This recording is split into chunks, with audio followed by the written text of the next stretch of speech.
Amados hermanos, permítanme hacerles la siguiente pregunta. Es un poco extraña. Si ustedes tuvieran una máquina del tiempo y pudieran viajar a una época bíblica, ¿a cuál irían? ¿A cuál época bíblica les gustaría visitar? Seguramente habrían muchas respuestas. Quizás alguno de ustedes diría, me gustaría estar junto al pueblo de Israel cuando Dios abrió el Mar Rojo y los hizo pasar en seco. Sería una muy buena experiencia. Quizás otros responderían, yo elegiría en verdad estar en el monte Sinaí, a los pies, cuando Dios habló ahí, a través del trueno, los relámpagos. ¡Oh, qué maravilloso! Y quizás otros dirían, me encantaría estar en ese momento cuando David derribó a Goliat con una sola piedra. O me encantaría estar cuando Elías oró y Dios hizo descender fuego del cielo sobre el altar. Sin duda habrían muchas respuestas, porque hay muchos momentos extraordinarios en la historia de la redención. Pero, ¿qué pasa si cambiamos la pregunta? ¿Qué pasa si nosotros ahora le preguntáramos a Moisés, David, Jeremías, Isaías, qué momento de la historia de la redención les gustaría a ellos vivir? ¿Qué creen ustedes? Seguramente la respuesta nos sorprendería. ¿Por qué? Seguramente no les gustaría estar ahí en el Sinaí. No elegirían estar en el Éxodo ni tampoco en el reino davídico. ¿Saben lo que ellos elegirían? Estar hoy, en el tiempo presente. Vivir lo que nosotros vivimos hoy. ¿Saben por qué? Porque ellos vieron nuestra salvación desde lejos, a través de sombras. Nosotros somos el pueblo de Dios que vive en el periodo posterior a la cruz. No vemos nuestra salvación a través de sombras, sino la vemos completa, entera, acabada. Nosotros vivimos después de la crucifixión de nuestro Señor Jesucristo. Nosotros vivimos después del periodo en donde Él resucitó, ascendió a los cielos y en donde el Evangelio se predica hoy, completo en todas las naciones. Hermanos, este es el propósito que el apóstol Pedro tiene en estos dos versículos. Estos cristianos que pudieron sentirse como rechazados, como inferiores, como afligidos, Pedro les quiere decir que no, ellos son tremendamente privilegiados por la salvación que tienen. Que ellos contemplan aquello que los profetas quisieron contemplar. Y así de privilegiados son ellos, y así de privilegiados somos nosotros. ¿Cuál es la exhortación principal del sermón? Iglesia de Cristo, alaba a Dios por la grandeza de tu salvación y permanece firme en ella. Alaba a Dios por la grandeza de tu salvación y permanece firme en ella. Y el título del sermón es Una salvación digna de alabanza, segunda parte. La parte 2.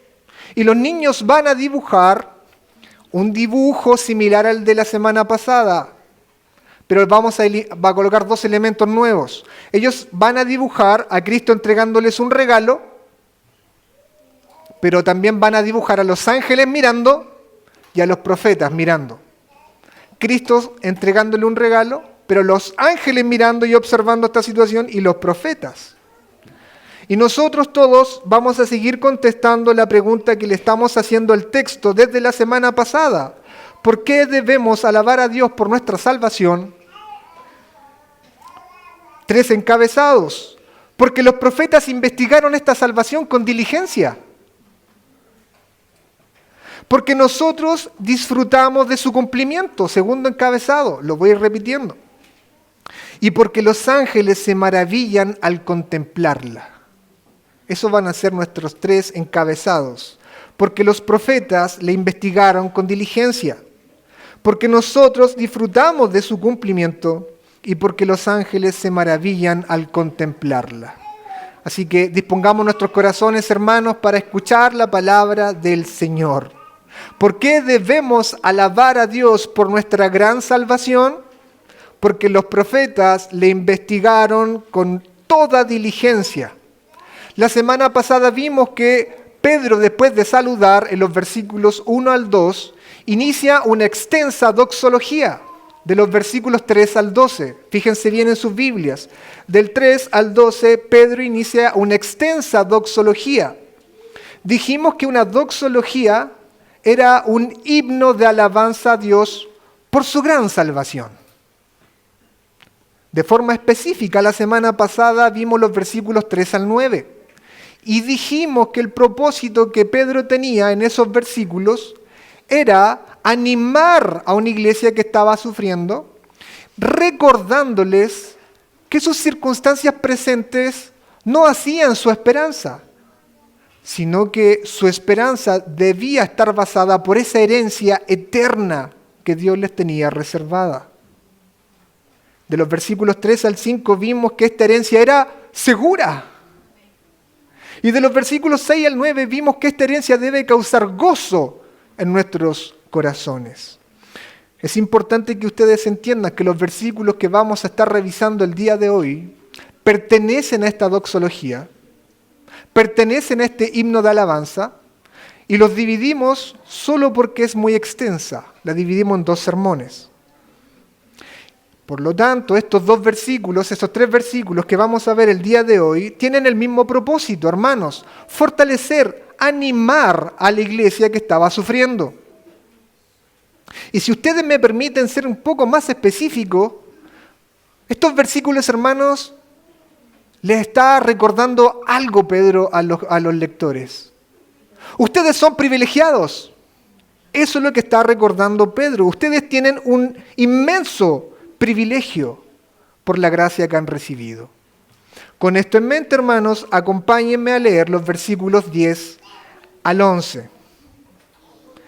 Acerca de esta salvación, los profetas que profetizaron de la gracia que vendría a vosotros, diligentemente inquirieron e indagaron, procurando saber qué persona o tiempo indicaba el Espíritu de Cristo dentro de ellos, al predecir los sufrimientos de Cristo y las glorias que vendrían.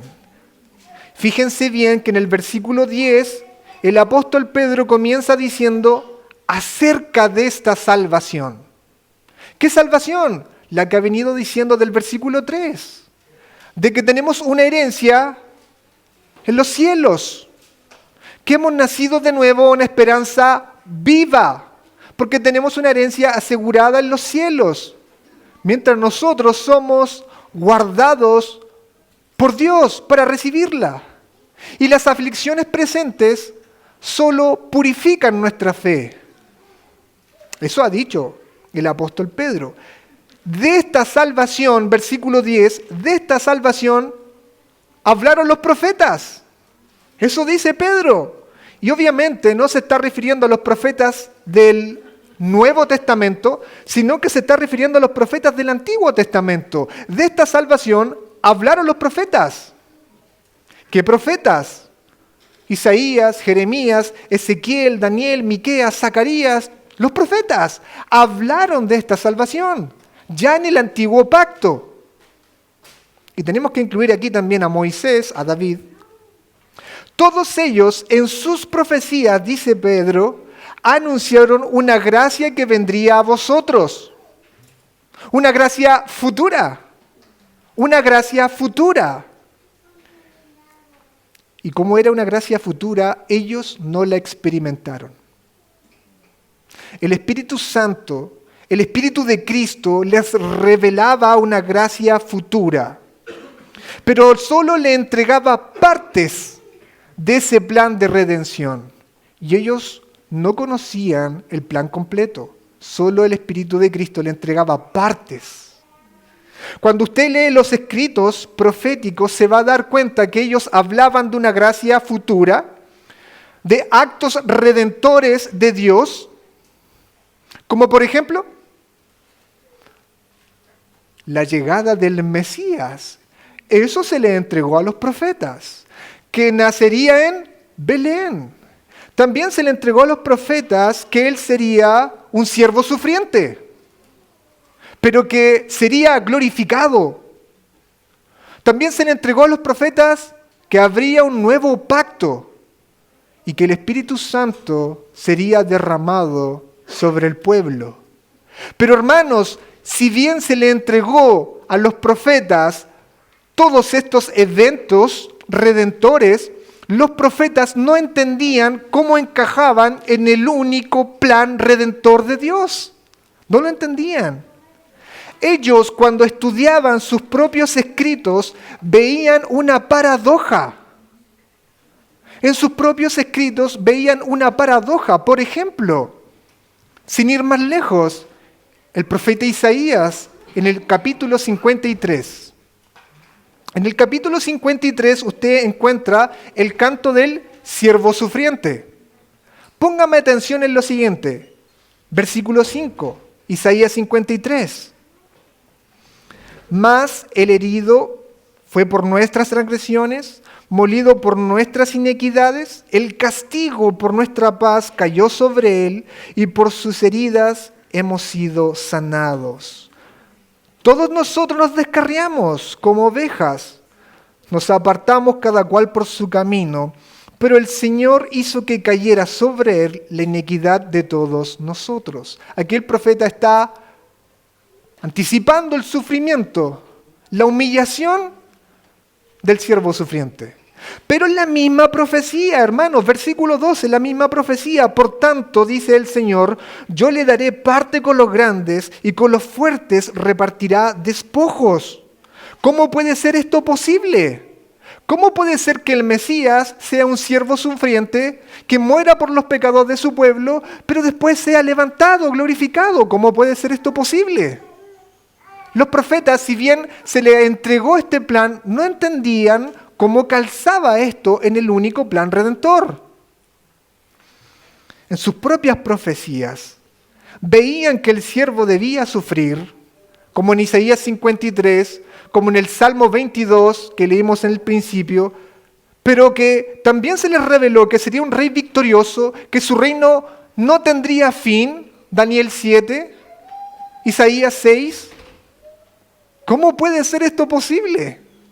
Los profetas se preguntaban. Habían paradojas en sus propios escritos.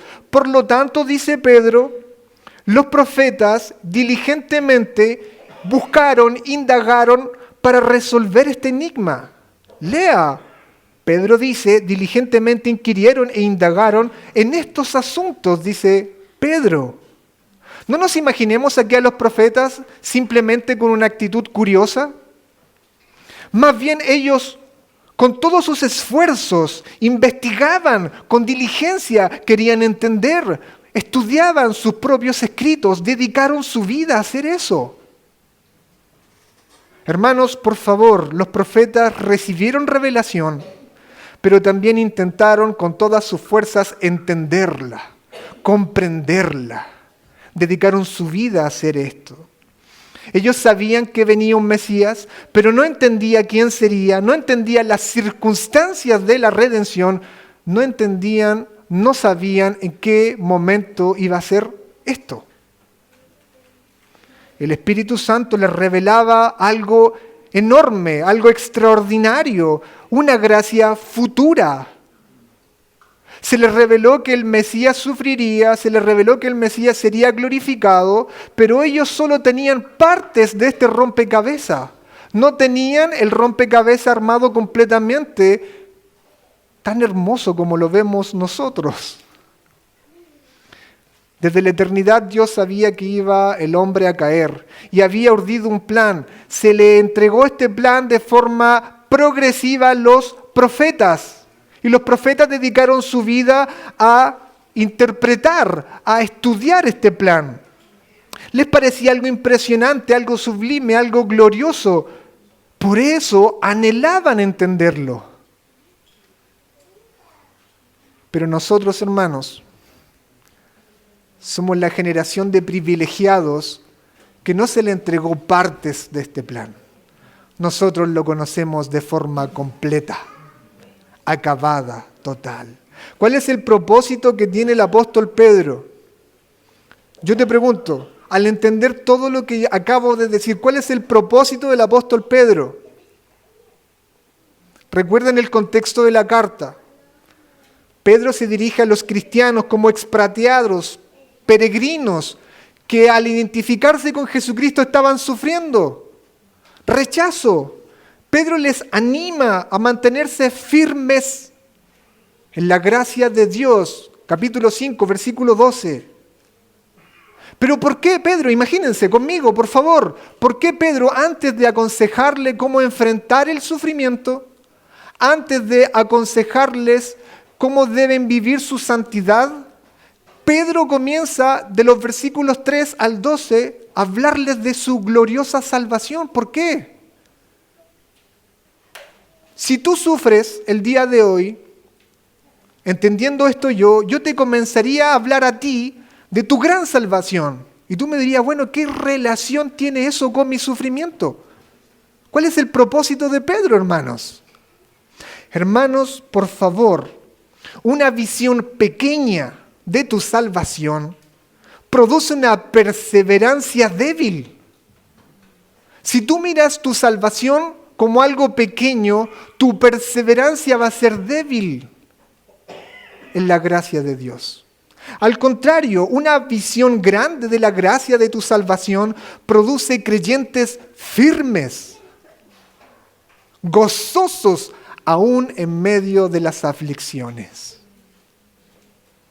El apóstol Pedro quiere que nosotros, los creyentes, de esta era, de esta parte de la cruz, nos mantengamos firmes en nuestra gloriosa salvación, porque realmente somos privilegiados.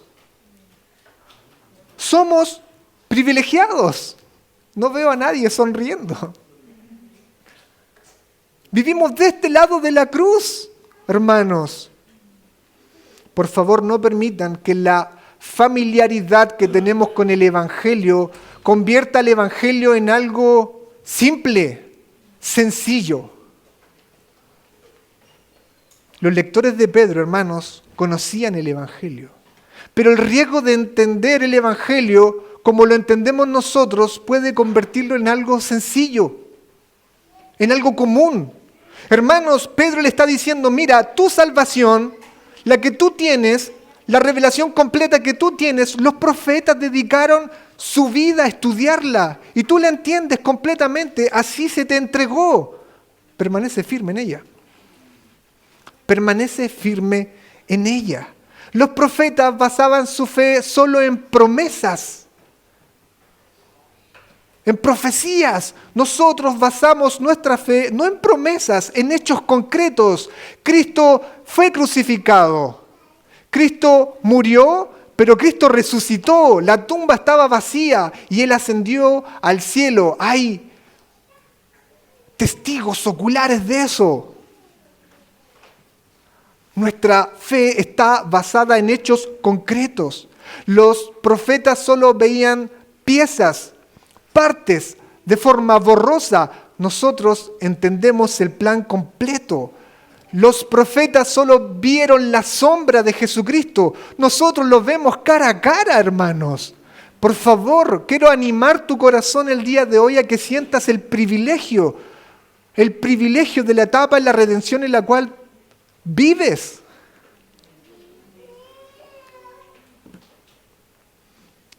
Ellos solamente pudieron haber intuido enseñanzas, algunas enseñanzas del Mesías. Me imagino a Isaías sentado, ¿cómo iba a enseñar? ¿Qué iba a decir? En cambio nosotros tenemos el privilegio de abrir nuestras Biblias en Mateo 5, 6 y 7, el Sermón del Monte, y estudiarlo. Ahí están las palabras de nuestro Señor, del Mesías, que ellos tanto anhelaron. Imagínense al profeta Isaías tener Mateo, el Evangelio, 5, 6 y 7. ¿Cómo estaría su corazón? Rebosante de alegría, lleno de llanto. Oh, las palabras del Mesías. ¿Te das cuenta del privilegio que tú tienes? Ellos solo pudieron imaginar el carácter del Señor. Tú lo puedes describir a la perfección. Tú lo puedes describir. Era tierno, hermoso, compasivo, misericordioso. Si nosotros viajáramos al pasado a hablar con los profetas, ellos nos llenarían de preguntas a nosotros. ¿Cómo es su carácter? Manso y humilde. Les diríamos a los profetas, Él jamás, nunca rechazó a nadie. A todos los que eran atormentados por demonios, Él los liberó. A todos los que le buscaron, Él los recibió. Si nosotros viajáramos al pasado, los profetas nos llenarían de preguntas. ¿Qué hacía Él? Tantas historias que tendríamos que contar. Nosotros a ellos. Nosotros a ellos. Bueno, empezaría cuando tocó al leproso y le dijo, si quiero, sé sano. O quizás también les contaría cuando multiplicó los panes y los peces y alimentó a una multitud. O quizás también le contaría cómo el Señor calmó una tempestad. Tú te las sabes, nuestros niños se saben esas historias. Conocen más del Mesías que los propios profetas. O cómo restituyó socialmente a una mujer de flujo y le dijo, hija. Y después fue corriendo a la casa de Jairo y resucitó a su hija. Tantas historias que podríamos contar nosotros. Sin duda ellos estarían fascinados. Fascinados. ¿Te das cuenta que eres un privilegiado, una privilegiada? Hermano, le contaríamos cómo reaccionarían los profetas cuando le contemos o le contaríamos que Él limpió, Él lavó los pies de sus discípulos. Hermanos, Isaías 53, el profeta Isaías, ¿qué? ¿Lavó los pies de sus discípulos? Sí, los lavó. Los lavó, Él los lavó. También tendríamos que contarles que horas antes de morir, su espíritu estaba tan quebrado que sudó gotas de sangre. Les tendríamos que contar a los profetas que fue buscado como un malhechor por la noche y fue injustamente juzgado. Le tendríamos que contar que Él fue azotado y cargó una cruz que no le correspondía. Cargó nuestra cruz, la tuya, la mía, la cargó hacia el Gólgota. Y sus manos y sus pies fueron traspasados. Y que ahí, en esa cruz, entregó su espíritu como sacrificio por nuestros pecados. Hermanos, ¿te das cuenta que somos privilegiados? ¿Te sientes privilegiado? El problema, hermanos, no es que el Evangelio haya perdido su gloria. El problema es que nosotros hemos dejado de mirar esto glorioso. El problema es que hemos dejado que nuestros sufrimientos, aflicciones y pruebas ocupen todo el horizonte de nuestro corazón. Pero Pedro está diciendo, contempla tu gran salvación, contémplala y llénate de eso y persevera en ella. Y persevera en ella. ¿Cuándo fue la última vez que adoraste a Dios solo por el hecho de haber sido salvado, a pesar de tus aflicciones? ¿Cuándo fue la última vez que adoraste a Dios porque sabes más que los profetas de Cristo? Hermanos, no dejemos de maravillarnos con nuestra salvación. Que hombres santos dedicaron su vida a estudiarla. Tú la conoces completa, permanece firme en ella, a pesar de tus aflicciones.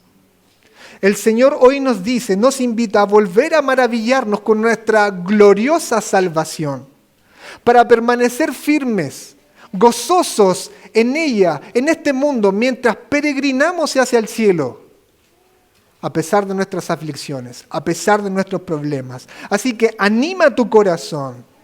Anímalo, llénalo de gozo, que eres un privilegiado, una privilegiada. Amén. Amén. ¿Por qué debemos alabar a Dios por nuestra gran salvación? Nuestro segundo encabezado, porque nosotros disfrutamos de su cumplimiento. Nosotros disfrutamos de su cumplimiento. Lean conmigo versículo 12, primera parte. A ellos les fue revelado que no se servían a sí mismos, sino a vosotros. Los profetas, hermanos, definitivamente comprendieron algo. El Espíritu Santo, el Espíritu de Cristo les reveló que no se estaban sirviendo a ellos mismos, que su ministerio servía para generaciones futuras. Ellos se dieron cuenta que predicaban para la iglesia del futuro, de siglos posteriores. Pedro nuevamente quiere decirnos: ustedes viven en una época privilegiada. Ustedes viven en la época del cumplimiento y no en la época de las promesas. Ustedes son el pueblo del nuevo pacto y no el pueblo del antiguo pacto. Ustedes son unos privilegiados. Y por favor, no entienda aquí que los profetas no recibieron salvación. Los profetas sí fueron salvos. Los profetas sí fueron amados por Dios, solamente que los profetas conocían este plan de forma borrosa, de forma distante. Ellos murieron antes de ver todo el cumplimiento.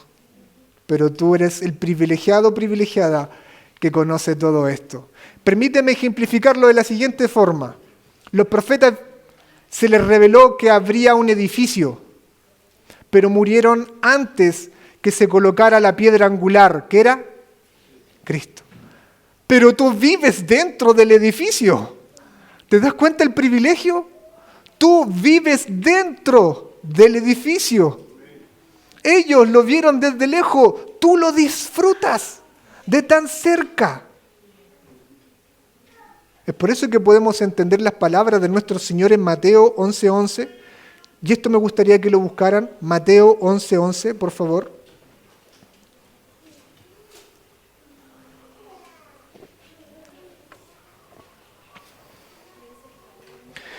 Mateo 11:11 dice: en verdad os digo que entre los nacidos de mujer no se ha levantado nadie mayor que Juan el Bautista. Sin embargo, el más pequeño en el reino de los cielos es mayor que él.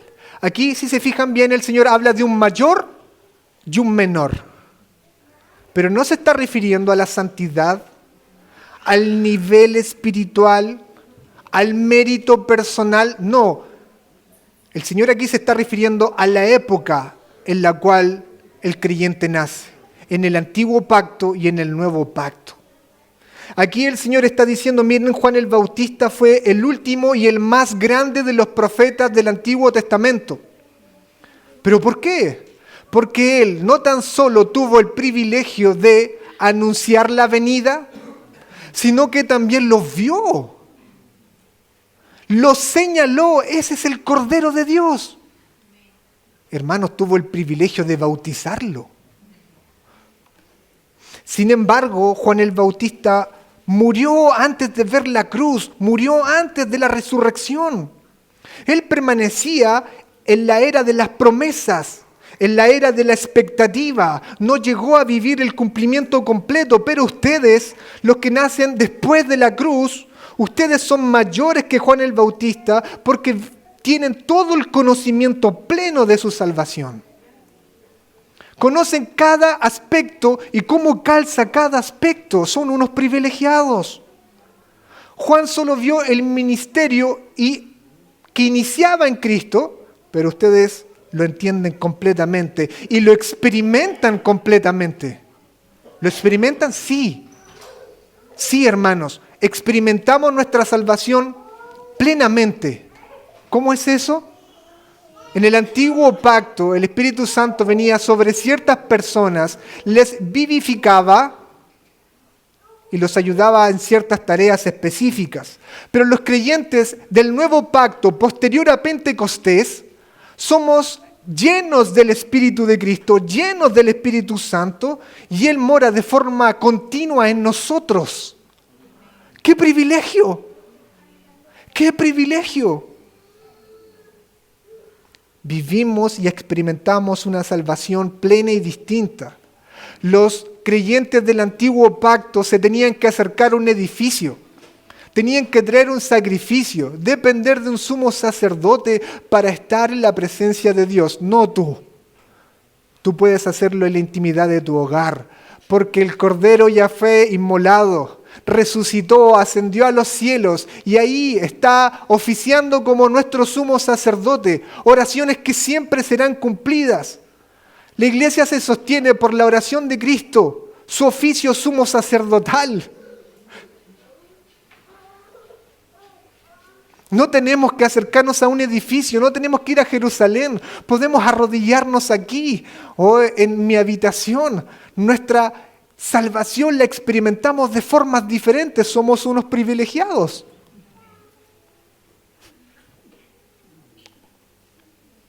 Por eso que lo que Abraham esperaba, lo que Isaías anunció, lo que Daniel anhelaba comprender, tú lo ves, tú lo comprendes, tú lo experimentas.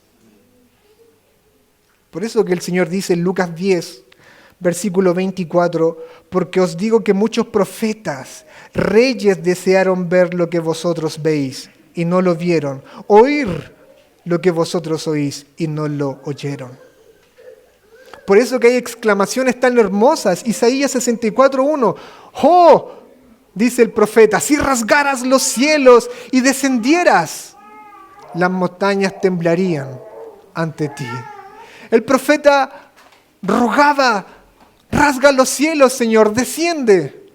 Y nosotros vivimos en la era en donde eso ya ocurrió. Por eso el Señor Jesús les dice en Juan 8:56, Abraham, el padre de ustedes, se regocijó al pensar que vería mi día y lo vio y se alegró, pero lo vio desde lejos. Lo vio desde lejos. Pedro dice, estas cosas que fueron anunciadas por los profetas, ahora se les predican a ustedes de forma completa. A ustedes no se les ha predicado un evangelio en parte, se les está predicando, se les ha predicado todo el plan redentor, todo. Pedro mismo ya predicaba todo el plan. Tú te preguntas, ¿y qué ventaja tenemos nosotros? Mientras ellos resistían sus pruebas, sus dolores, en promesas, nosotros somos los privilegiados que nos sostenemos en hechos concretos, históricos, que vemos y sostenemos nuestra fe en una cruz que sí ocurrió, en una resurrección que sí ocurrió. ¿Te das cuenta que somos privilegiados? Y hermanos, cuando te das cuenta que entender todo el plan redentor, cuando entiendes todo el plan redentor, entiendes tu vida en ese plan. Empiezas a entender la ruta que tú mismo debes recorrer. Los profetas vieron dos cosas: la humillación del Mesías y la gloria del Mesías. El plan no fue aleatorio. Había una ruta. El Mesías tenía que ser humillado y tenía que ser glorificado. Y cuando tú entiendes eso, entienden que todos los que están unidos a Él deben seguir la misma ruta. Por eso que Pedro, en el capítulo 2, versículo 21, en tu misma carta, primera de Pedro, Pedro dice lo siguiente: porque para este propósito habéis sido llamados, pues también Cristo sufrió por vosotros, dejándonos ejemplo para que sigáis sus pisadas. Pedro entiende, al entender todo el panorama, Pedro entiende que los sufrimientos presentes no contradicen la gracia de Dios, sino que son parte del camino que nosotros como cristianos tenemos que seguir. Son parte. Imagínate a José, hijo de Jacob. Al final entendió que tuvo que ser afligido para después ser glorificado. David quizás al final de sus días entendió que tuvo que vivir un desierto para luego ser o vivir la gloria de ser rey. Job, al final de sus días entendió que tuvo que ser afligido para ver a Dios cara a cara. Israel tuvo que recorrer un desierto para luego entrar a la tierra prometida. Ellos lo entendieron al final, tú lo entiendes ahora porque perteneces a la era del privilegio.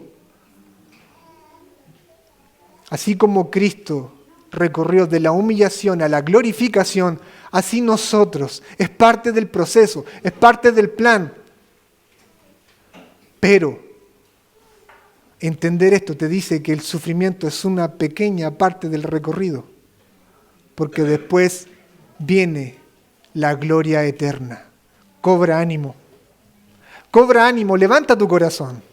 Los sufrimientos presentes son una pequeña parte del camino, pero el destino, hermanos, el destino es eterno y glorioso en Cristo Jesús. Cobra ánimo, levanta tu corazón. ¿Por qué debemos alabar a Dios por nuestra salvación? Tercer y último encabezado. Porque los ángeles se maravillan al contemplarla. Porque los ángeles se maravillan al contemplar. Pedro no puede terminar, hermanos, esta doxología, esta alabanza de mejor forma.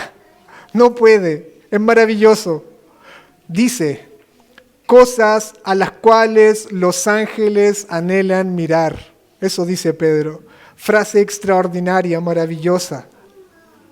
Anhelan mirar, dice Pedro. Está describiendo una persona que se inclina a algo para examinarlo con cuidado.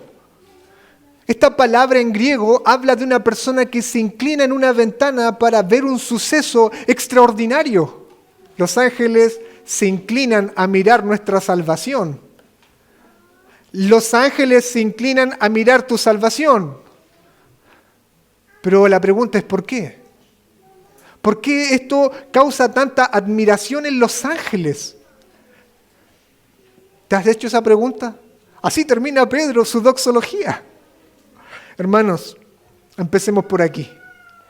Los ángeles conocen mucho mejor que nosotros al Dios glorioso que los creó. Desde el momento en que fueron creados, ellos han podido contemplar cara a cara la gloria incomparable de Dios. Ellos conocen perfectamente su santidad. Ellos han visto la pureza de su justicia.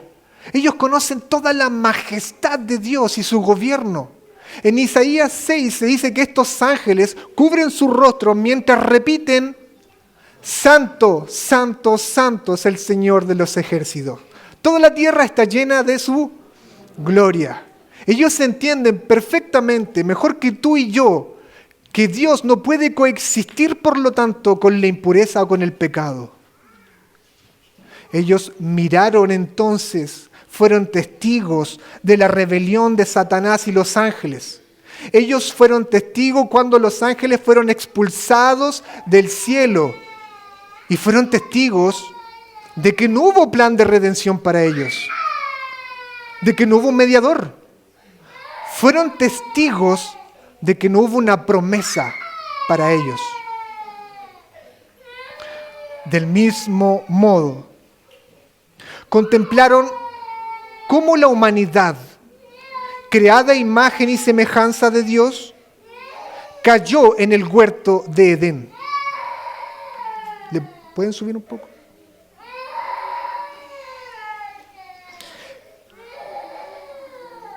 Vieron cómo el hombre, que estaba destinado a reflejar la gloria de Dios, se convirtió en un traidor. Los ángeles lo vieron. Vieron cómo este hombre que debía reflejar la gloria de su Creador, se convirtieron en sujeto de castigo. Recibieron la muerte eterna y merecedores del justo juicio. Los ángeles lo miraron. Pero los ángeles miraron también que a ellos no se les desechó. El Dios glorioso y santo y justo no desechó la humanidad. Él tenía un plan de redención. Los ángeles lo miraron. Ellos conocían la implacable justicia de Dios, pero al mismo tiempo estaban conociendo algo que desconocían, una misericordia redentora. Ellos, cuando comenzaron a ver todas estas cosas, comenzaron a ver cómo el carácter amoroso, misericordioso, justo y santo de Dios se comenzaba a desplegar en un plan de salvación. Los ángeles lo miraron y ellos lo contemplaban maravillados. Y el Señor comenzó a entregar estos planes en parte a los profetas. Habló y prometió a Abraham. Hizo el pacto con el Sinaí. Y empezó a revelar los profetas algo maravilloso, un Mesías. Y hasta que el momento cúlmine llegó, la encarnación. Los ángeles, imagínense los ángeles mirando que su creador se encarnaba en un pequeño niño, asumía una naturaleza que no le correspondía, una verdadera naturaleza humana. Imagínate a los ángeles mirar a su Señor, encarnarse, humillarse de tal forma, hermanos. El Creador entraba en su creación. La mente de los ángeles cómo explotó. Maravilloso.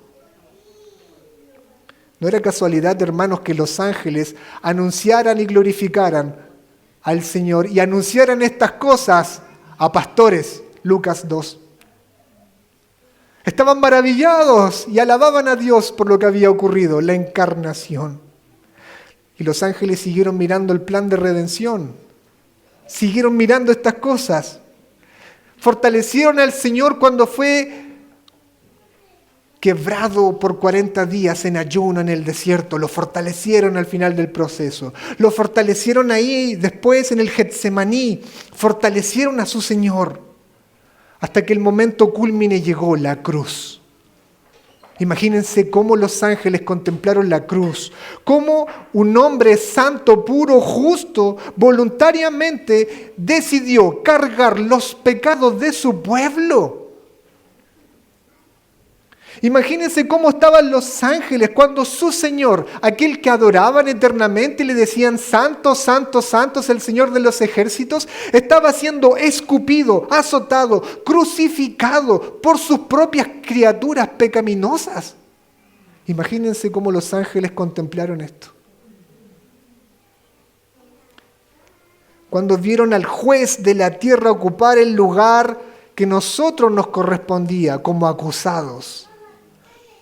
Cuando vieron que la ira santa de Dios caía sobre el Hijo eterno, porque Él había decidido colocarse en sustitución por su pueblo pecador. Imagínense cómo los ángeles contemplaron esas cosas. En la cruz, en el mismo acto de la cruz, se estaba desplegando toda la justicia de Dios y toda la misericordia de Dios en esa cruz. Dios castigando severamente el pecado, nuestro pecado, en su Hijo y desplegando toda la misericordia por su pueblo. Pero la historia, hermano, no terminó en el Gólgota y los ángeles seguían mirando. Y después ocurrió la resurrección. Fueron los ángeles que le dijeron a las mujeres, no está aquí, ha resucitado. Los ángeles seguían mirando, no está aquí. Y no tan solo eso, fueron testigos de la ascensión. Apocalipsis 4 y 5. Como el Mesías llegó como el Cordero inmolado, el león de la tribu de Judá, que tenía marcas de haber sido inmolado en sus manos, en sus pies y en su costado. Como Él fue aceptado por Dios, su sacrificio fue aceptado por Dios, por su pueblo. Y como ahí, como el Mesías, ahora recibe toda la gloria y toda la autoridad. Ahora esos mismos ángeles que le adoraban le tienen que adorar como rey, porque toda potestad le fue dada en el cielo y en la tierra. Y los ángeles se maravillan con esto. Hermanos, los ángeles no son beneficiarios de estas bendiciones. Ellos no entienden lo que tú entiendes. Por eso se maravillan. Ellos nunca han sentido pecadores miserables que son perdonados por Dios. No lo entienden, por eso se maravillan al contemplar tu salvación. Ellos contemplan cómo hombres, mujeres, pecadores, culpables, enemigos de Dios, son perdonados, justificados, son adoptados. Incluso observan cómo nosotros vamos a compartir la gloria de Cristo. Hermanos, ¿cómo no maravillarse en estas cosas? Todo esto se maravillan porque observan el despliegue del carácter santo, justo, amoroso, misericordioso de su Señor. Y cómo nosotros somos beneficiados con eso. Anhelan mirar, por eso anhelan mirar, dice Pedro. Por eso anhelan mirar, porque su obra es majestuosa, porque su santidad y su amor caminan de la mano, porque su justicia y su misericordia van de la mano. Porque Él se glorifica y redima a su pueblo al mismo tiempo. Porque Él se glorifica y eso se transforma en bendiciones para su pueblo. Por eso el apóstol Pablo en Efesios 3:10 dice que por medio de la iglesia la multiforme gracia de Dios es dada a conocer a los ángeles, a los principados y potestades. ¿Logras entender el argumento de Pedro aquí? Una salvación que hizo investigar a los apóstoles, a los profetas, tanto tiempo. Y algo que aquello que los ángeles miran con tanto deseo, con tanta admiración, es algo que tú gozas. Es algo que deberíamos apreciar y valorar con tanto fervor. Por lo tanto, permanece firme en ella. Permanece firme en esa gracia. Estos seres angelicales observan nuestra salvación con tanta admiración. Entonces llenemos nuestros corazones de gratitud, de adoración y perseverancia. Sé que estás siendo afligido, sé que estás pasando por momentos difíciles. Recuerda, este es el trecho más corto del camino, porque el resto, hermano, es una gloria eterna. Permanece firme en ella. Concluyo, iglesia, después de haber terminado la doxología de Pedro, alaba a Dios por la grandeza de tu salvación. Alábalo, Dios, y permanece firme en ella. Inclinen un momento sus corazones, hermanos.